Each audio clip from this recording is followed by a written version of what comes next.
Hi all, welcome back to i-TUTOR IAS Academy, Tamil Nadu History NCERT Series Class 12. And today we are discussing Unit 3, that is next Governor General, the Marquess of Wellesley. And here is Lord Wellesley's picture is here, and that is 1798 to 1808. He was pivotal in transforming the British East India Company from a trading body into a dominant imperial power in India. And he vastly expanded British territory through the subsidiary alliance system. Key military victories in the Fourth Anglo-Mysore and Second Anglo-Maratha War, and establishing administrative, educational, and censorship reforms. Okay.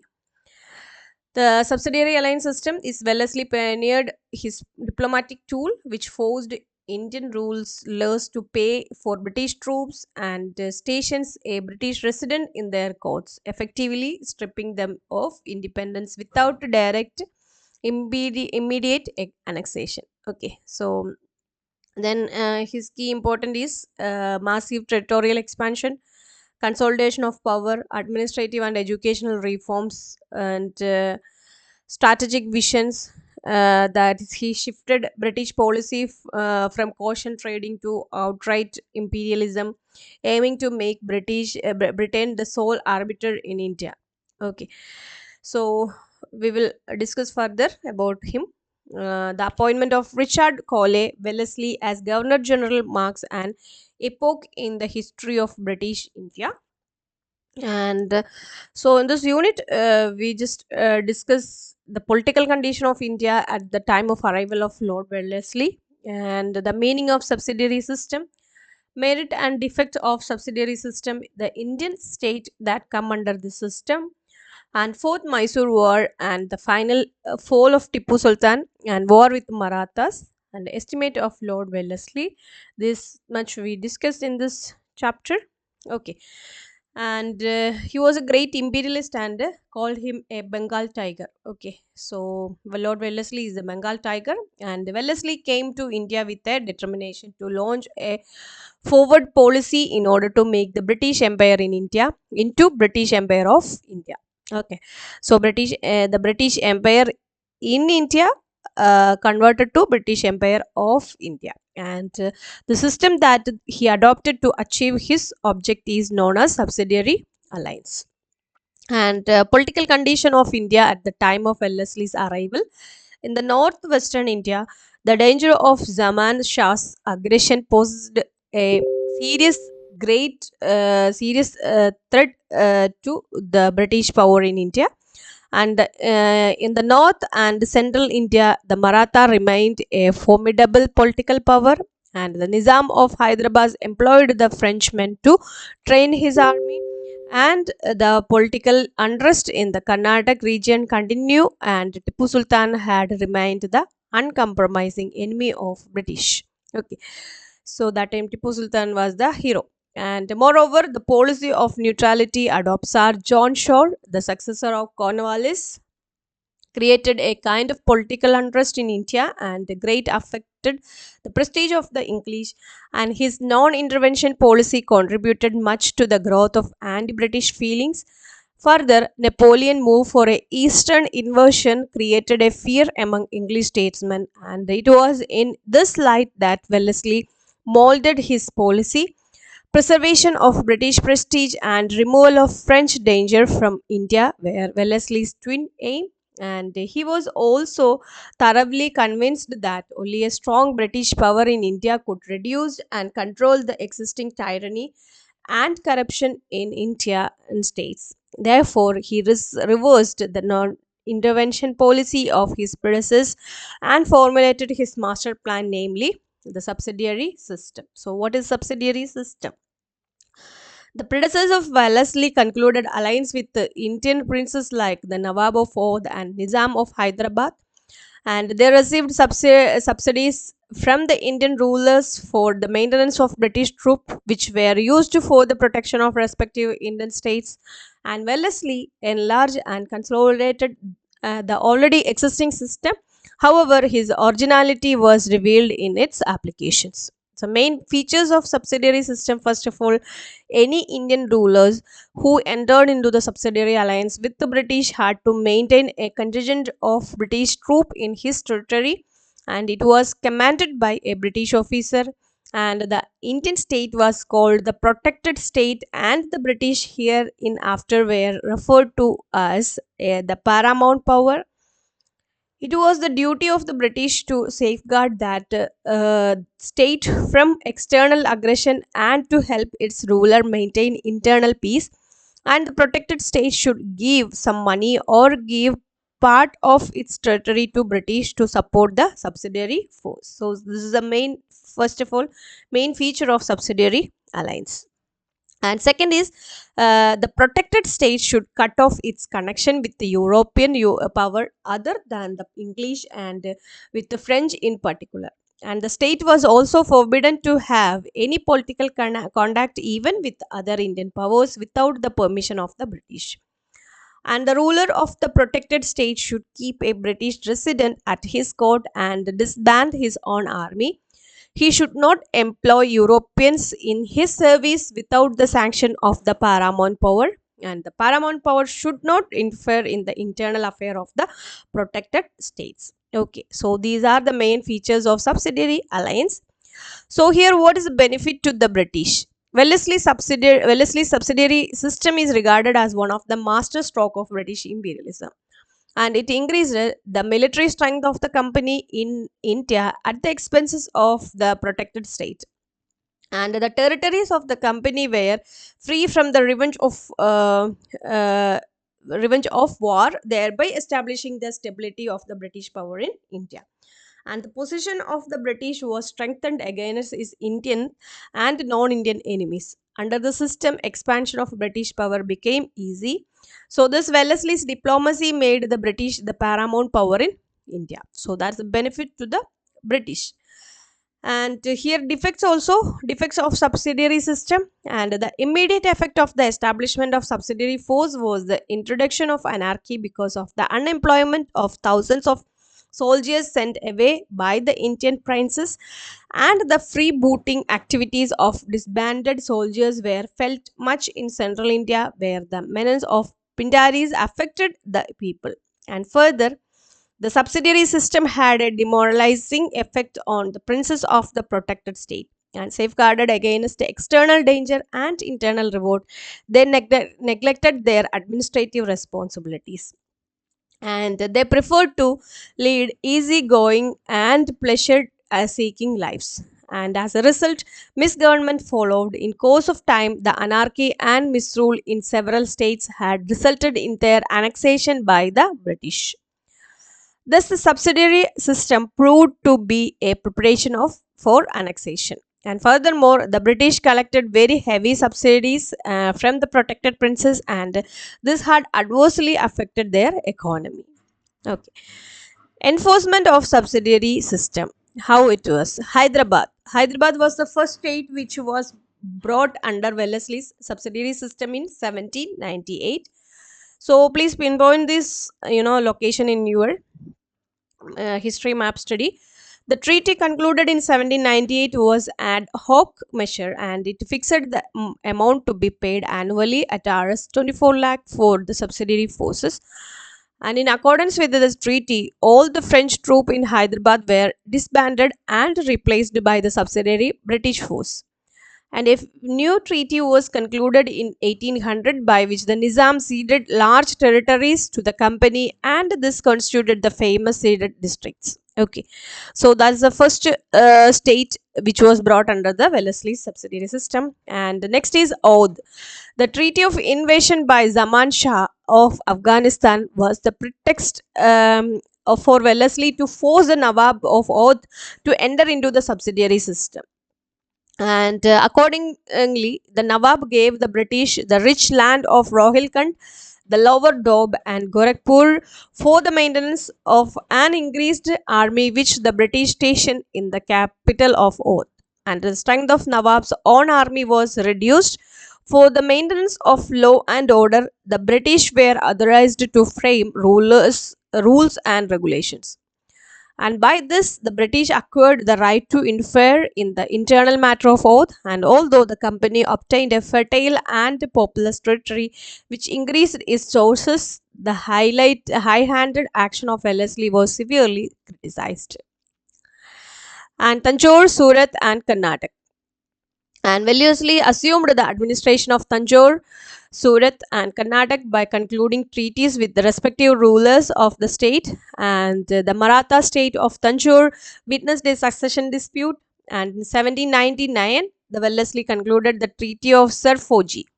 And in accordance with this treaty, the British took over the administration of the state and allowed Sarfoji to retain the title of Raja with title of Raja with a pension of 4 lakh of rupees. Okay. So Raja Sarfoji was a man of culture and attractive manner, and he was discipline of Schwartz, and he built a Saraswati Mahal library in Tanjore, which contained valuable books and manuscript. He patronized art and culture. Okay, so that's about Sarfoji. So, and also retained the title of Raja with a pension of 4 lakh of rupees. And the Principality of Surat came under British protection as early as 1759. And the Nawab of this historic city died in 1799, and his brother succeeded him. And the change of succession provided Wellesley an opportunity to take over the administration of Surat. And the Nawab was allowed to retain the title and given a pension of 1 lakh of rupees. Okay, and that is about the Surat. The people of Karnataka had been suffering for a long time by the double government, and the Nawab Umad ul Umara was an incompetent ruler noted for his extravagance and misrule.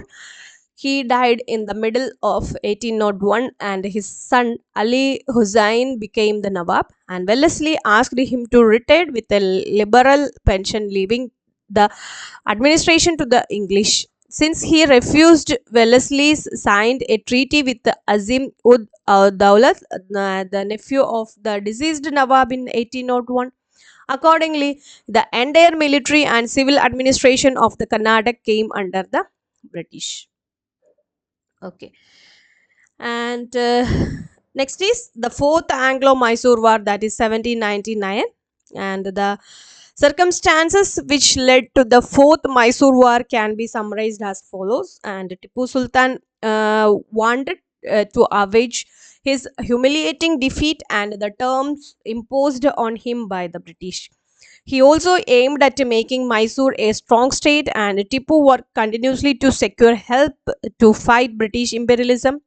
And he took effort to seek the help of the France, Arabia, Kabul, and Turkey. And he corresponded with the revolutionary French government in July 1798. At Srirangapatnam, a Jacobean club was started, and the flag of the French Republic was hoisted. And the tree of liberty was also planted. And later, when Napoleon came to power, Tipu received a friendly letter from Napoleon, who was in Egypt at that time. Okay, it's about the fourth Anglo-Mysore War. Hope you remember the last no first, second, third wars. Okay, please refer last videos. And it was at this juncture what Wellesley reached Calcutta with a mind already filled with the fear of Napoleon, and therefore he prepared for a war against Mysore. As a part of his strategy, Wellesley tried to revive the Triple Alliance of 1790 with the Marathas. And though his proposal was not accepted by the Marathas, they promised to remain neutral. And however, a subsidiary alliance with the Nizam was concluded by the British, and as a consequence, the French force at Hyderabad was disbanded. And Wellesley set out to persuade Tipu to accept a pact of subsidiary alliance, and wrote letters requesting the Tipu to dismiss the French, to receive an English envoy, and to make terms with the company and its allies. Tipu paid scant attention to Leslie's letter, and thus the fourth Anglo-Mysore War was started. The war was short and decisive as planned. The Bombay army under General Stuart and invaded Mysore from the west, and the Madras army, which was led by the Governor General's brother Arthur Wellesley forced Tipu to retreat to his capital Srirangapatnam, and although severely wounded, he fought till his capital Srirangapatnam was captured and he himself was shot dead. Okay, so that is about Fourth Anglo-Mysore War in 1799. Next is Mysore after war. How Mysore after war? With the fall of Tipu Sultan, the kingdom of Mysore fell at the feet of Wellesley. He restored Hindu rule at the central part of the kingdom. A 5-year-old boy, Krishna Raja III, a descendant of the dethroned Hindu Raja, was enthroned at Mysore, which became the capital almost after 200 years. And Purnaya, the previous minister, became Diwan, and the remaining part of the kingdom were divided between the British and the Nizam. The whole of Kanara, Wayanad, Coimbatore, Dharmapuri, and Srirangapatnam were retained by the British, whereas the Nizam was given the area around Guti and a part of Chittoor and Chittalgarh district. Okay, so around the Karnataka region, and a British resident was stationed at Mysore, and Tipu family was sent to the fort of Vellore. So that is a condition of Mysore after the Fourth Anglo-Mysore War, and Wellesley and the Marathas. The only power that remained outside the purview of the subsidiary system was Marathas. Nana Fadnavis provided the leadership of Marathas, and he was responsible for the preservation of independence of his country from the onslaught of the British. By extending a helping hand to Cornwallis against Tipu, he was able to acquire a large slice of territory as the share of the Maratha from the kingdom of Mysore.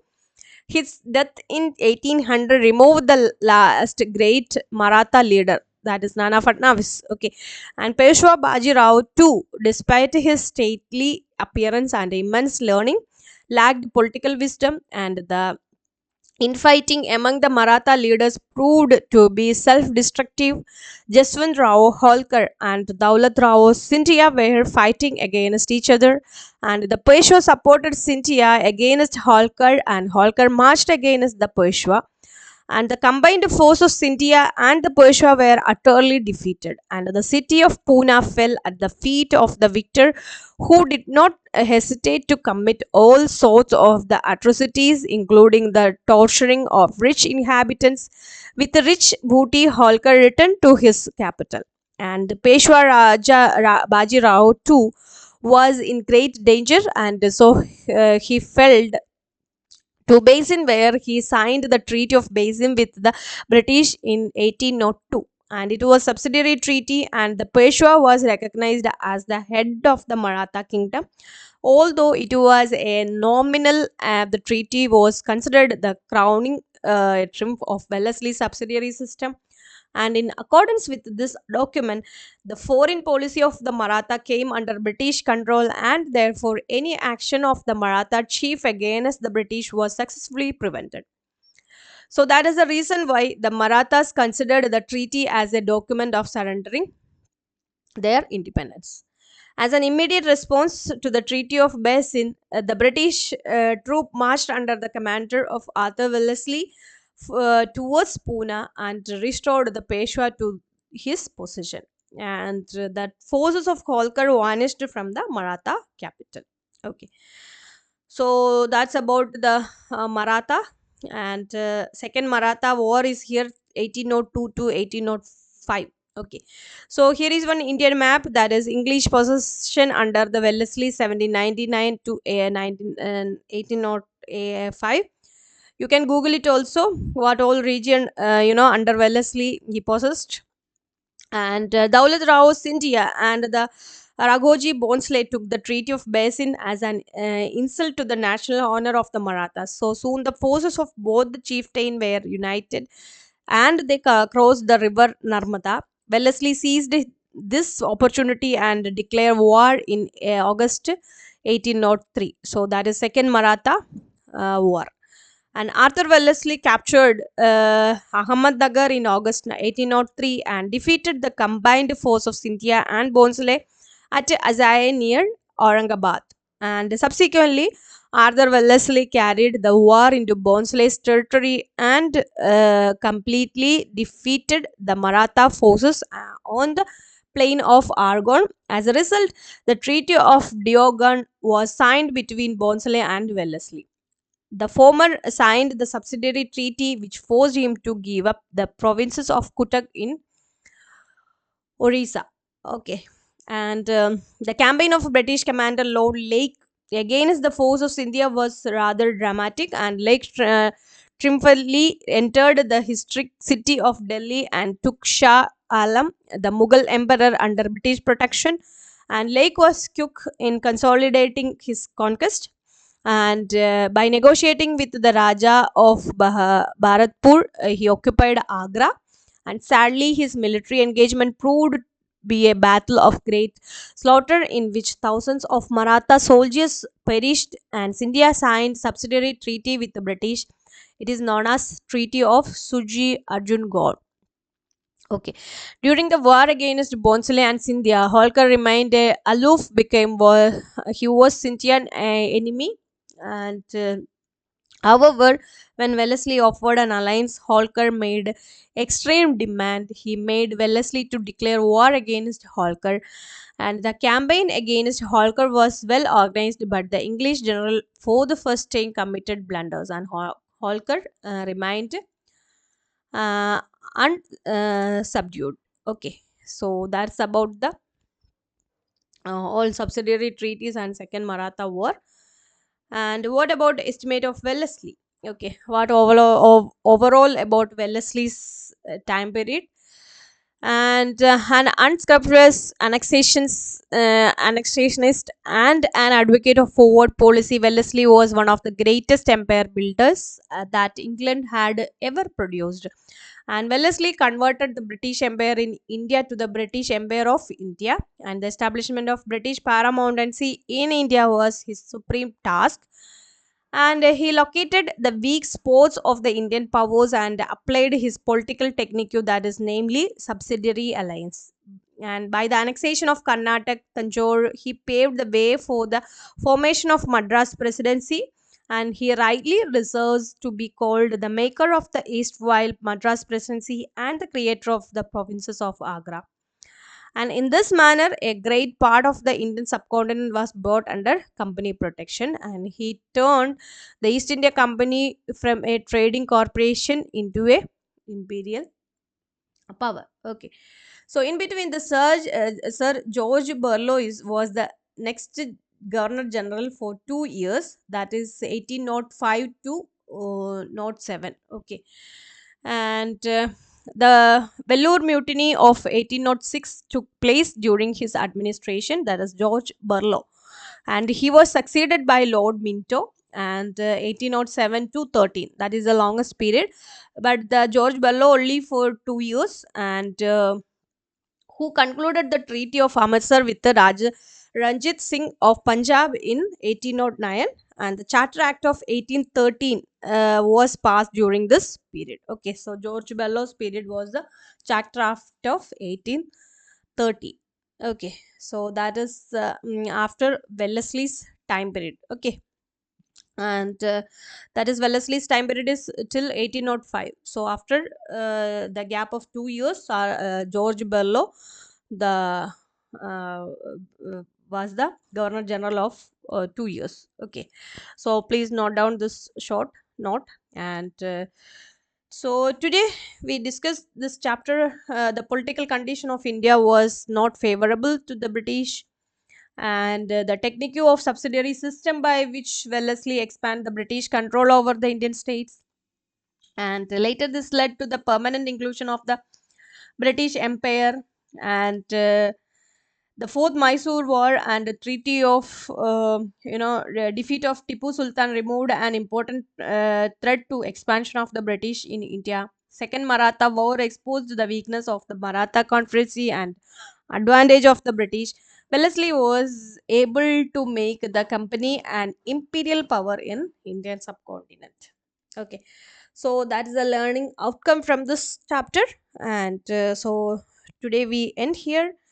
In between any doubts, you can contact us anytime. And for more content, do like, share, and subscribe our channel. Thank you so much.